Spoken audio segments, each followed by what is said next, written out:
नमस्कार, good morning. हम पिछले वीडियो में कुछ मात्रकों के बारे में चर्चा किए थे, जिसमें से हम लोगों ने मीटर, किलोग्राम और सेकंड इसके बारे में चर्चा हुई थी। मीटर, किलोग्राम और सेकंड ये MKS पद्धति के मात्रक हैं। पद्धतियों का नाम मैं बार बार ले रहा हूँ। आइए सबसे पहले ये जान लेते हैं कि किसी भी राशि को मापने के लिए कितनी पद्धतियों का सामान्य तौर पर प्रयोग किया जाता है। सबसे पहली है आपकी MKS, जहाँ पे M का मतलब है मीटर, K का मतलब है किलोग्राम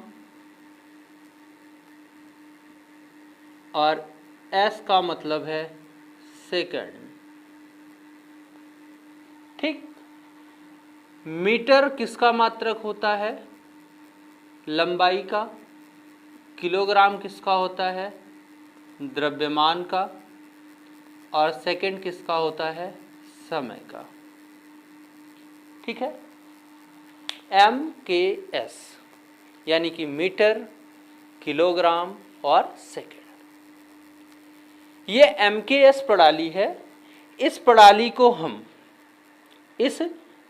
को हम जार्जी प्रणाली भी कहते हैं।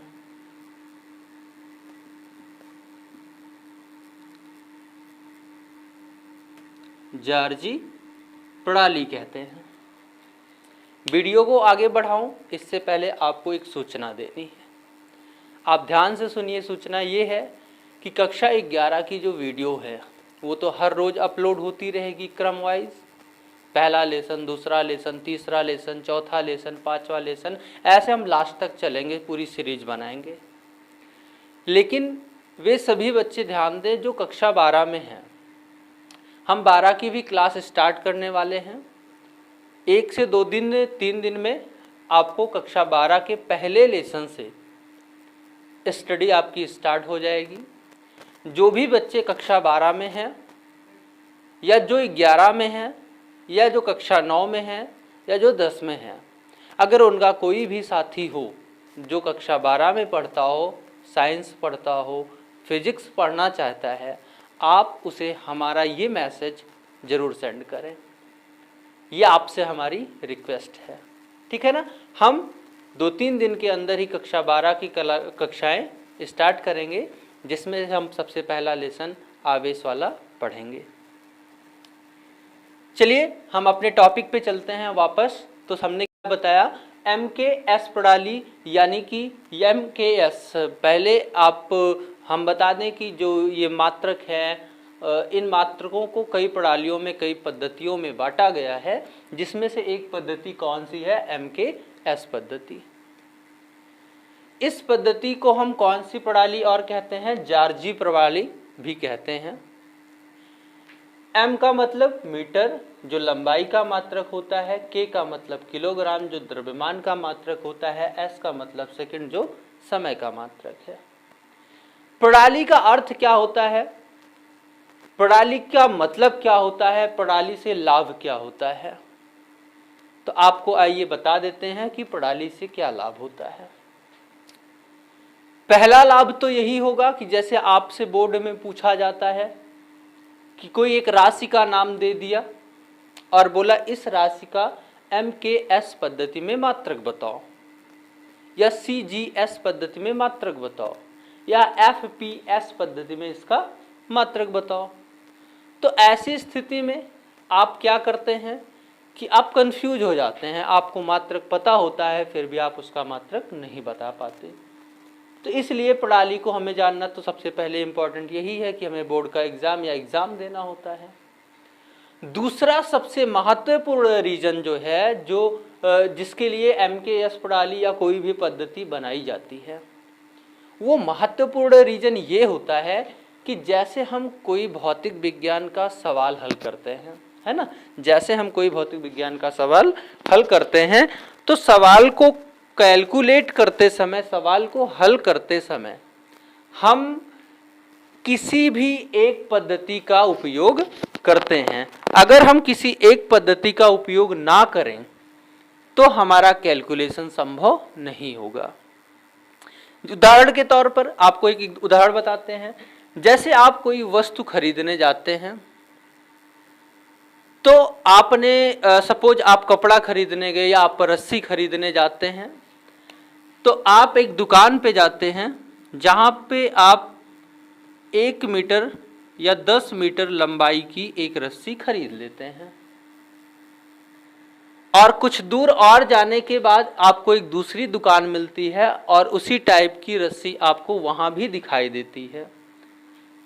तो आपको यकीन नहीं होता कि ये भी रस्सी उसी टाइप की है, क्योंकि उसका थोड़ा दाम कम होता है। तो आप अपना यकीन बनाए रखने के लिए उस रस्सी को थोड़ा सा खरीद लेते हैं। मान लिया आपने रस्सी जो नई दूसरी वाली ली, उसकी लंबाई जो है वो है 5 सेंटीमीटर, ठीक है। 5 सेंटीमीटर रस्सी आपने खरीद ली। अब रास्ते में जा रहे थे आप, तो मैं आपको मिल गया वहाँ पे और पूछा बेटा कहाँ से वापस आ रहे हो, तो आप बोले कि सर हम गए थे झूला झूलने के लिए रस्सी खरीदने। तो मैं देखा कि 10 मीटर रस्सी है और फिर एक तरफ 5 सेंटीमीटर रस्सी है। मैंने कहा बेटा चलो ठीक है, ये बात तो समझ में आती है कि आप 10 मीटर लंबी रस्सी खरीदे जिससे आप झूला डाल के झूलोगे, लेकिन ये 5 सेंटीमीटर क्यों खरीद लिया, और ये बताओ कि टोटल रस्सी कितनी खरीदी तुमने। तो आपके पास तो ये जवाब हो जाएगा कि सर मैंने इसको जांच करने के लिए रस्सी खरीद ली, लेकिन इसका जवाब आपके पास नहीं होगा कि हमने टोटल रस्सी कितनी खरीदी। क्या आप बताएंगे कि मैंने टोटल 15 मीटर रस्सी खरीदी कि 15 सेंटीमीटर रस्सी खरीदी, क्योंकि यहाँ पे सेंटीमीटर भी है और मीटर भी है। फिर आप जोड़ नहीं पाओगे, ऐड नहीं कर पाओगे कि टोटल रस्सी की मात्रा कितनी है।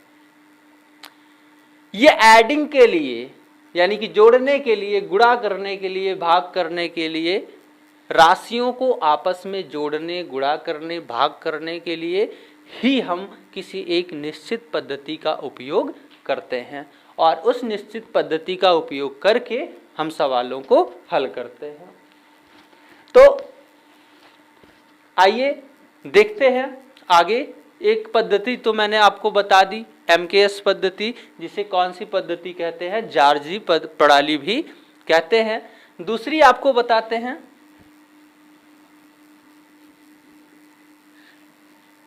दूसरी देख लेते हैं, CGS।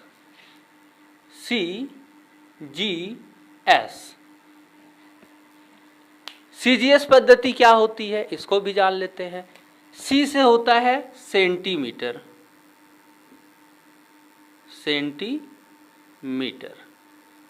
G से ग्राम, S से सेकेंड। यानी कि लंबाई का मात्रक CGS पद्धति में सेंटीमीटर, क्योंकि सेंटीमीटर किसका मात्रक होता है, लंबाई का। तो CGS पद्धति में लंबाई का मात्रक हम क्या लेते हैं, सेंटीमीटर, द्रव्यमान होगा तो ग्राम और समय होगा तो सेकंड में। यानी कि अगर आप कोई कैलकुलेशन कर रहे हैं और आपको उसका कैलकुलेशन बोला गया कि आप CGS पद्धति में करिए, तो आप अगर लंबाई होगी तो सेंटीमीटर में लेंगे और द्रव्यमान हुआ तो ग्राम में लेंगे और समय हुआ तो किस में लेंगे, सेकंड में लेंगे। CGS पद्धति को हम गॉसियन प्रणाली भी कहते हैं। कौन सी प्रणाली, गॉसियन प्रणाली भी कहते हैं। CGS पद्धति को हम गॉसियन प्रणाली भी कहते हैं, ठीक है। इसमें लंबाई का मात्रक सेंटीमीटर, द्रव्यमान का मात्रक ग्राम और समय का मात्रक सेकंड लिया जाता है। एक और पद्धति है FPS। यहां पे लंबाई वाले स्थान पे F है, F का मतलब होता है फुट, P का मतलब पाउंड्स, एस का मतलब सेकेंड, अर्थात इसे हम एक और नाम से जानते हैं। वो नाम क्या है अगर आप सोच लें तो आसानी से आपको आया। फिलहाल मैं बता देता हूं, इसे कहते हैं ब्रिटिश प्रणाली, अंग्रेजों वाली। भारत में ब्रिटिश का शासन भी बहुत दिनों तक रहा है ना। ब्रिटिश को भगाया तो गया, लेकिन उनकी प्रणाली हमें पढ़नी पड़ती है। चलिए फिलहाल बहुत ज़्यादा यूज भी नहीं है, आपको अंग्रेजों का सामना ज़्यादा नहीं करना पड़ेगा। तो FPS का मतलब कि अगर लंबाई होगी तो फुट में नापेंगे, द्रव्यमान हुआ तो पाउंड में नापेंगे, और समय हुआ तो सेकंड में मापेंगे। FPS प्रणाली को हम ब्रिटिश प्रणाली भी कहते हैं। इन सभी प्रणालियों को एक तरफ रखते हुए, क्योंकि एक को मैंने बताया कि जार्जी कहते हैं, एक को कहा गॉसियन कहते हैं, एक को कहा ब्रिटिश प्रणाली कहते हैं। ये सभी देशों के आधार पर है, अलग अलग देशों में अलग अलग प्रणालियों का उपयोग किया जाता है। लेकिन समस्या तब आई जब किसी काम को हम अंतरराष्ट्रीय स्तर पर करना शुरू किए, यानी कि हम अपना कारोबार स्वदेश में यानी कि खुद के देश में ही नहीं बल्कि विदेशों में भी करना शुरू कर दिए। जब विदेशों में हमारा व्यापार चलने लगा तब हमें किसी वस्तु को नापने में समस्या आने लगी, क्योंकि कोई MKS पद्धति को मानता था, कोई CGS को मानता था, कोई FPS को मानता था। तो प्रॉब्लम ये होने लगी कि FPS पे लिया जाए किसी सामान को, CGS पे लिया जाए कि MKS पे लिया जाए। इस समस्या को हल करने के लिए 1960 में तौल एवं माप की एक बैठक बुलाई गई। सन 1960 में किसकी? माप तौल की, यानी कि जिसमें नापने की चर्चा हो, ऐसी बैठक अंतर्राष्ट्रीय स्तर पर बुलाई गई। तो वहां पर ये डिस्कस किया गया, ये आपस में चर्चा हुई कि हम कोई एक ऐसी प्रणाली बनाते हैं जो अंतर्राष्ट्रीय बाजार में मान्य हो, जिसका उपयोग कोई एक नहीं, जिसका उपयोग सभी करते हों। जब MKS प्रणाली थी या CGS प्रणाली थी और FPS प्रणाली थी तो मूल राशियां बेटा सिर्फ 3 थी। मैंने इससे पहले वाली क्लास में पूछा था तो एक बच्चे ने कमेंट किया था, सर ये 7 मूल राशियां हैं। तो होती तो 7 हैं, 7 से ज़्यादा भी होती हैं, आज मैं वो भी बता दूंगा। लेकिन आपको बता दूं, जब तक अंतर्राष्ट्रीय बाजार में अंतर्राष्ट्रीय प्रणाली का उद्गम नहीं हुआ था तब तक मूल राशियां सिर्फ 3 थीं। कौन कौन थी? लंबाई, द्रव्यमान और समय। जब अंतर्राष्ट्रीय स्तर पर प्रणाली का निर्माण किया गया तब मूल राशियों को बढ़ा करके 3 से बढ़ा करके 7 किया गया, और फिर कुछ दिन बाद हमें वो अधूरा लगने लगा तो 7 से बढ़ाकर 9 किया गया। तो SI जिसे हम कहते हैं SI, यानी कि S का मतलब सिस्टम, I का मतलब इंटरनेशनल, यानी कि इंटरनेशनल सिस्टम से यानी कि अंतरराष्ट्रीय प्रणाली का निर्माण किया गया। किस सन में? सन 1960 में। यह भी क्वेश्चन आता है, कभी कभी कंपटीशन में भी पूछा जाता है कि माप तौल की अंतरराष्ट्रीय प्रणाली को किस सन में लागू किया गया या किस सन में इस पे चर्चा हुई। तो वो कौन सा सन था? 1960 में। इसमें लंबाई, द्रव्यमान और समय को लेते हुए 4 और मूल राशियां ऐड की गई। पहले MKS, CGS, FPS जब पद्धति थी तो कितनी मूल राशियां मानी जाती थी? सिर्फ 3। लेकिन जब SI सिस्टम लागू हुआ तो राशियों को 3 से बढ़ाकर कितना कर दिया गया? 7 कर दिया, जिसमें आपको पता है लंबाई, द्रव्यमान, समय, इनको छोड़ने के बाद आपका है विद्युत धारा और ताप, ज्योति तीव्रता, आणविक मात्रा, और इन सातों के एक निश्चित मूल मात्रक बनाया गया है जिसे अंतरराष्ट्रीय बाजार में अंतरराष्ट्रीय स्तर पर माना जाए। क्या थे? लंबाई का एसआई सिस्टम में मात्रक मीटर था, द्रव्यमान का किलोग्राम, समय का सेकेंड, विद्युत धारा का एम्पियर, ताप का फ़ारेनहाइट, ज्योति तीव्रता का कैंडिला और आणविक मात्रा का मोल था।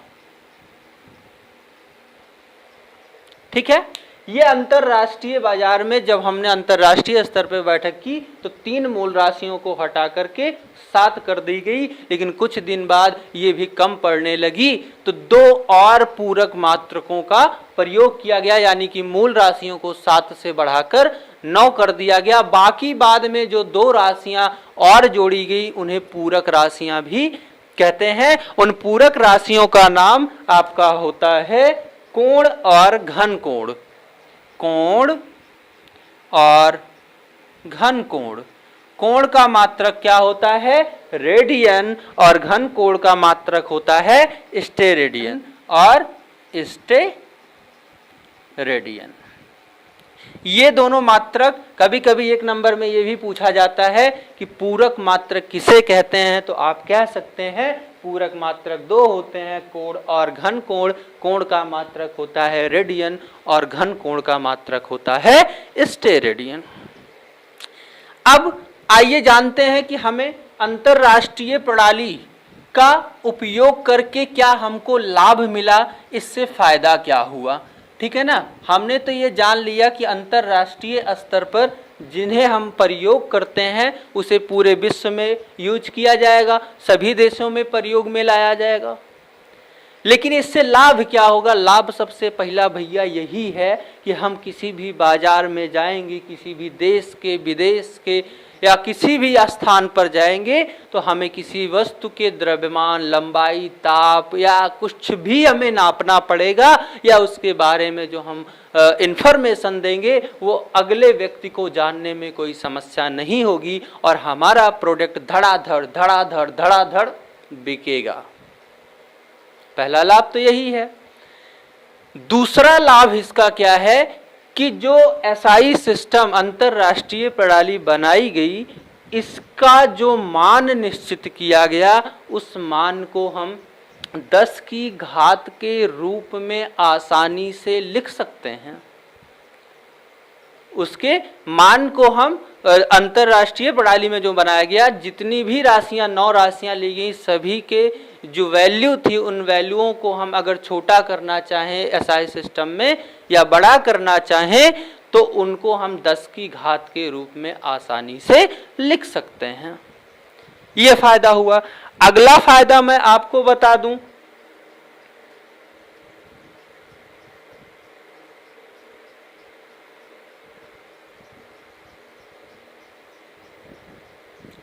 इसमें के जो सभी मात्रक हैं वो अंतरराष्ट्रीय स्तर पर प्रचलित हैं, जिससे हमें हर काम में आसानी होती है। अब आपको हम बताएंगे मूल राशियां तो हो गई खत्म। पहले बताया जब एमकेएस, सीजीएस, एफपीएस प्रणाली थी तो 3 मूल राशियां थी। जब प्रणालियों की एसआई सिस्टम का यूज किया गया तो 7 की गई। उसके बाद फिर से और उसमें से थोड़ा सा उसको कैलकुलेट करके देखा गया, भाई कम पड़ रही है, 2 और पूरक बढ़ाए गए, स्टेरेडियन कोण घन कोण।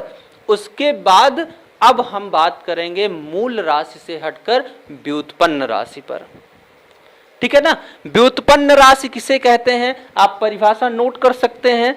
आप कहेंगे मूल राशियों के अतिरिक्त अन्य सभी भौतिक राशियों के मात्रक अथवा अधिक मूल मात्रकों का उपयोग घात का प्रयोग करके जिस नए मात्रक का हम बनाते हैं उसे ही हम व्युत्पन्न मात्रक कहते हैं। आप शॉर्टकट में छोटी सी भाषा में समझ लीजिए भाई, व्युत्पन्न मात्रक किसे कहते हैं या व्युत्पन्न राशि किसे कहते हैं? तो आप सिंपल सी बात है, जो मूल राशियां हैं उनका उपयोग करें और उनको एक निश्चित गुणा भाग जोड़ घटाव करके एक नई राशि और एक उनके नए मात्रक का निर्माण करना ही व्युत्पन्न मात्रक कहलाता है। सबसे पहला व्युत्पन्न मात्रक आपको बता दें क्या होता है भाई, क्षेत्रफल होता है। क्षेत्रफल किससे किससे मिलकर के बना होता है, लंबाई गुणे चौड़ाई। लंबाई गुणे चौड़ाई। लंबाई आपने देखा मूल राशि में था, क्या किसी वस्तु की चौड़ाई को हम लंबाई नहीं कह सकते? बिल्कुल कह सकते हैं। अगर आप किसी भी घर की लंबाई 50 मीटर है, चौड़ाई भी 50 मीटर है, तो क्या आप लंबाई को चौड़ाई या चौड़ाई को लंबाई नहीं बोल सकते? यानी कि जो लंबाई होती है वो चौड़ाई भी होती है, अर्थात लंबाई का भी मात्रक मीटर है, चौड़ाई का भी मात्रक मीटर ही है। तो ऐसी स्थिति में क्षेत्रफल किससे मिलकर बना है, लंबाई और चौड़ाई से। क्षेत्रफल आपका व्युत्पन्न मात्रक है। लंबाई और चौड़ाई ये कौन है, व्युत्पन्न राशि है, और ये दोनों कौन है, मूल राशि हैं। मूल राशि से ये व्युत्पन्न राशि हमारी बन गई। मूल राशियों के तो मात्रक हम जानते हैं, लंबाई को भी मीटर में नापते हैं, चौड़ाई को भी मीटर में नापते हैं, लेकिन इसका मात्रक क्या होगा भैया? जो इनका मात्रक है ये जिस प्रकार आपस में मिले हुए हैं वही उसका भी मात्रक होगा। यानी कि ये बीच में निशान आप देख रहे हैं किसका लगा हुआ है, बराबर। और बराबर का मतलब बराबर ही होता है और कुछ नहीं होता। यानी कि ये दोनों का गुणनफल इसके बराबर है, अर्थात हर चीज वो जो इनका दोनों का गुणा होगा वो इसके क्या होगा, बराबर। तो इनके दोनों के मात्रकों का गुणनफल भी इसके मात्रक के क्या होगा, बराबर। इसका मात्रक मीटर की घात 1 और इसका भी मात्रक मीटर की घात 1 बराबर मीटर की घात 2। यानी कि क्षेत्रफल व्युत्पन्न राशि और इस व्युत्पन्न राशि का व्युत्पन्न मात्रक क्या होगा, वर्ग मीटर या मीटर स्क्वायर। ऐसे आपका आयतन है, घनत्व है, ऐसे बहुत सारी राशियां, वेग, चाल, त्वरण, ये सभी आपके क्या हैं, व्युत्पन्न मात्रक हैं। अगर अब आपको और व्युत्पन्न मात्रकों के बारे में चर्चा करनी है तो आप हमें कमेंट करिए, मैं आपको उसके बारे में अच्छे से बता दूंगा कि और कितने व्युत्पन्न मात्रक हैं। फिलहाल अब मिलते हैं हम आपको अगली वीडियो में, किसके साथ, कोटिमान के साथ। अगली वीडियो में हम आपको पढ़ाएंगे कोटिमान।